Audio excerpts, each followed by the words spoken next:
Ah, sarap.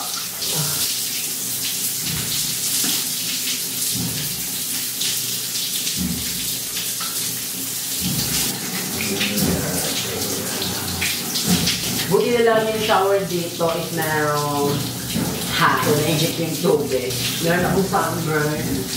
Ang OA, natignan nyo sa likod ko.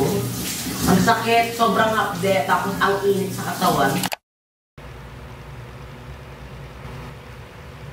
Hi mga mama! Welcome back to my channel! So today's video is kakagising ko lang. And as you can see, tanan, wala yung mga bayot. Ako lang naiwan. Kasi, explain ko muna lahat yung mga eksena para at least yung iba kasi baka sabihin ganyan naman. So explain ko sa inyo para maliwanagan kayo. Today is March... araw na ba ngayon? Today is March 10. And then, meron kami ulit na island hopping. So, hindi na ako sumama. Kasi, sobrang sakit ng aking likod. Ito.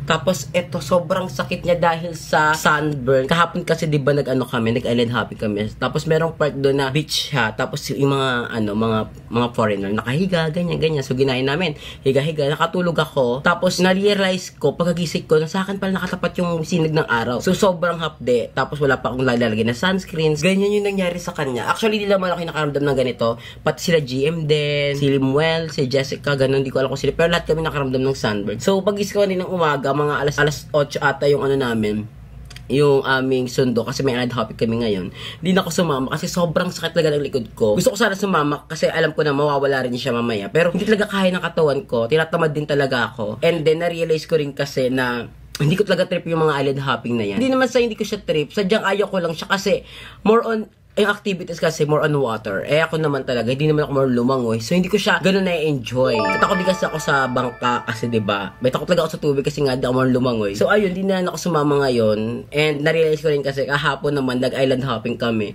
Na-enjoy ko naman na yung mga pinuntahan namin. So, bakit pa ako pupunta? Kahit naman na iba yung pupuntahan namin na tour ngayon. Para na-realize ko na gusto ko rin talagang magsarili muna. Tomorrow kasi is uuwi na kami. Magpa-flight na kami papuntang Manila. So, parang wala pa akong nagagawa para sa sarili ko.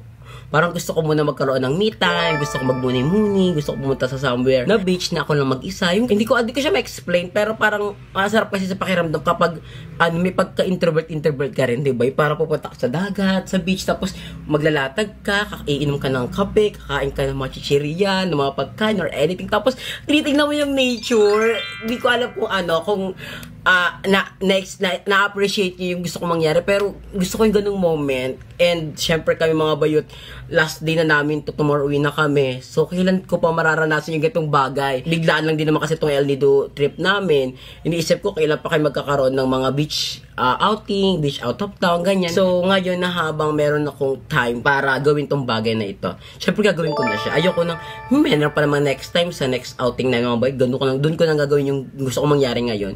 Pero naisip ko na, paano pag hindi na nangyari? Paano pag matagal pa? Diba? So, matagal ko siya pagsisisihan. So, ngayon, hindi na ako sumama sa mga bayot sa kanilang island hopping. Kasi, ang dami rin pupuntahan nila. 10 island yung pupuntahan nila. Naghapon kasi 5, tapos ngayon 10. So, hindi ko kaya yung parang nakapagod. Yung kasi ng mga water activities talaga. Kasi natatakot talaga ako. Tapos may mga time na bababa ka sa bangka. Tapos naglalakad ka pa pupunta pang-pang. Tapos ang lalim.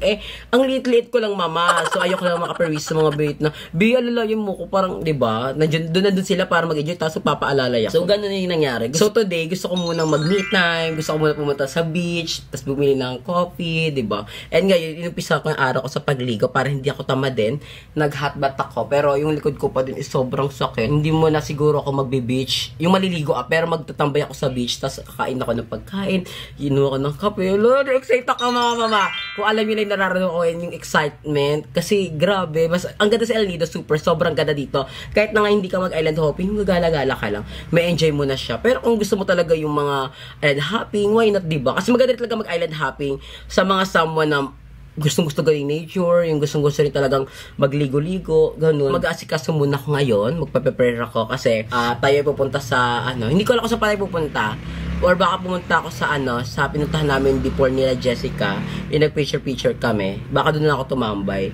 Tapos, bibili din ako ng kape. Doon bibili ako ng mga something na pwede natin kainin kapag tayo sa beach. Rin yung makikinig ng music ka, di ba? Ang ganda kaya sa pakiramdam na titingnan mo yung nature, tapos nakikinig ka ng favorite song mo. Oh my God, nakaka-relax. Yung pa nga lang sa pag bumabiyahe ka, tapos nakikinig ka ng mga music. Di ba nakaka-relax na? What more pa kaya kapag nasa beach ka, titignan mo yung nature, tapos nakikinig ka ng magandang music. OMG! So, update ko na lang kayo mamaya mga mama kapag labas na tayo mag-BS and kapag on the way na tayo sa labas. So, ayan, bago tayo umalis ng bahay, ipapakita ko lang yung mga dadalhin natin sa beach. Ayan, di mawawala ang sunscreen. Tapos, itong ating lip balm and ating blush on para fresh tayo always. Pulbo, salamin, syempre, para kunyari, tayo, beach, ganun. Tali sa buhok, suklay, wallet, and ang eyelash natin. And di mawawala is yung ID natin pag tayo umalis, di ba? Syempre, ang ating tuwalya, kasi doon tayo upo, di ba? And ito yung sasuotin natin sa pagpunta sa beach. Meron tayong sports bra. Tapos itong cycling natin. Then, slippers. Ayan, slippers. Ang pangat na nito kasi lagi akong napapatid. Tapos laging andulas niya sa beach. Pero wala tayong choice. Then, ito din akong slippers. So, tara na, let's go. And ang lungkot ng bahay. Kasi wala yung mga bayot. Nag-island hopping sila. So, patayin ko muna yung mga ilaw. Para pag-aalis tayo, dapat lagi nakapatay yung ilaw. And wala na yung aircon, patay na. Ito to.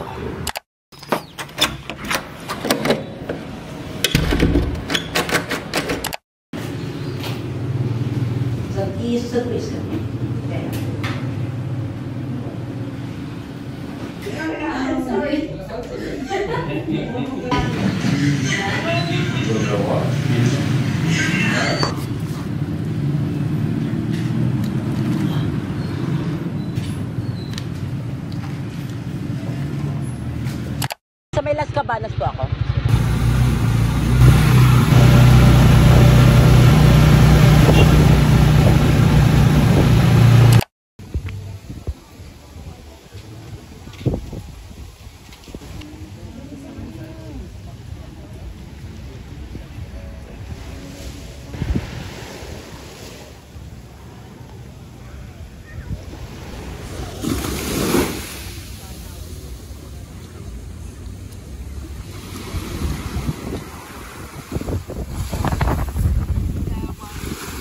Ito yung pinamili ko sa sa McDo. Bumili ako ng alaking sauce and 2 burger. Yun lang. Hindi na ako nagkain kasi makataka naman kung magkakain ako dito, diba? That's it.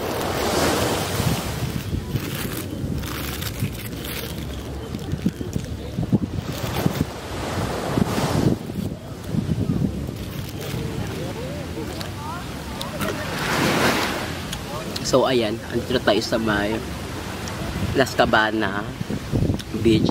Ang ganda dito. Alas 4 na ng tanghali. And 4:15 na.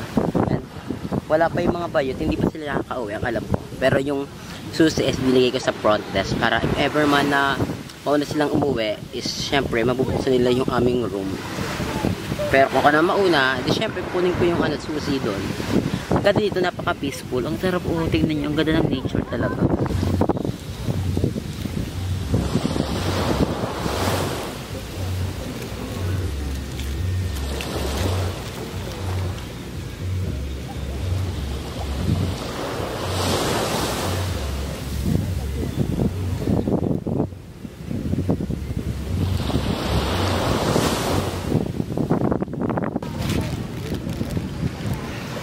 Ang init, pero yung init hindi siya masakit sa balat.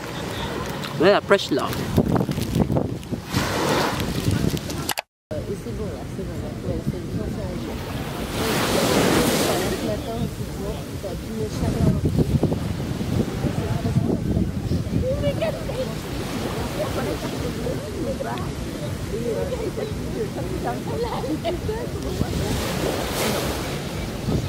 Ah non, non, non.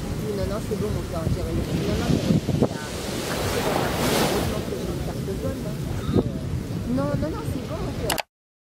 5:12 na. And, andito pa ako. Pero sila ni Mel is nakauwi na daw sa bahay. So, ayun. Mamaya pa ako uuwi, siguro.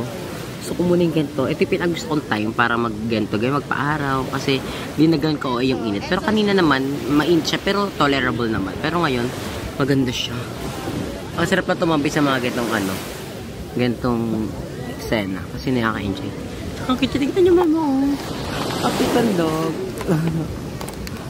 Kaya ano rin siya, oh. More than some way. Inaantok siya. Cute. Gusto ko sana sa kanya ibigay sa kanya yung tira kong burger. Pero baka tagapin niya ako, diba? Not sure. Yeah. Picture natin siya.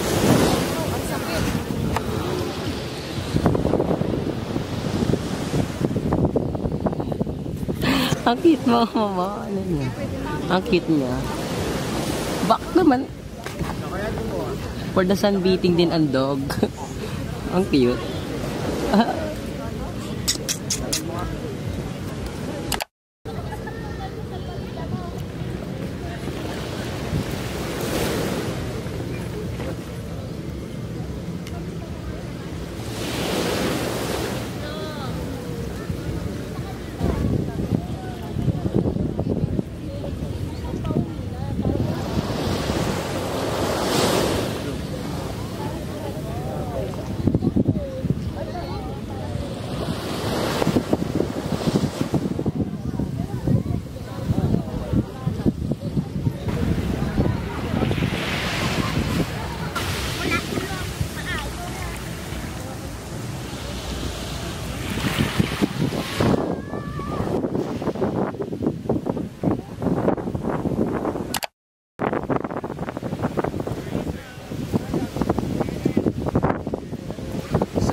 Sarap dito, grabe. Ito yung moment na Tsaka meron dito pala, Merlat, kita na susang niya. Tulog siya, pero alam mo yun, nakakatawa lang kasi talaga yung mga American talaga. Wala talaga silang pake kung makita nila yung susang. Wala silang pake, parang talaga sila, dead man lang sila. Well, totoo naman talaga yun sa ibang bansa. Ano sila? Liberated ba tawag doon? Pero wala silang, basta, ako ng tawag doon, pero wala silang kung ano sinusuot mo. Wala silang discrimination. Ganun, dito ako sa Pilipinas, conservative mga tao. Pag nagsuot ka ng ganyan, baka putong mo, bigil na sa kanila. Pero pag sa ibang bansa, pag makita na buong katawan, dead ma sila. Ito, may Merlat sa harap ko mismo, nakatiyaya na siya, tulog siya. Yung bra niya, tanggal na. Kasi yung mga tao, dead man talaga, walang pake, hindi yung, alam mo yung mga ano, wala silang pake, hindi ka lang nila. Nakakatawa kasi parang insecure ka sa sarili mo kasi mataba ka, malaki tiyan mo, wala kang puwet, wala kang suso, wala silang pake. Ang cute na naglalakad sa likod ko. Para silang family. Tapos yung bagets na nalakad na kahubad. Parang dead mo talaga. Kung sa Pilipinas yan, ganyan, suot mo, wala, pagtitingin ng mga tao yan. So maganda talaga mag-beach sa mga ganito.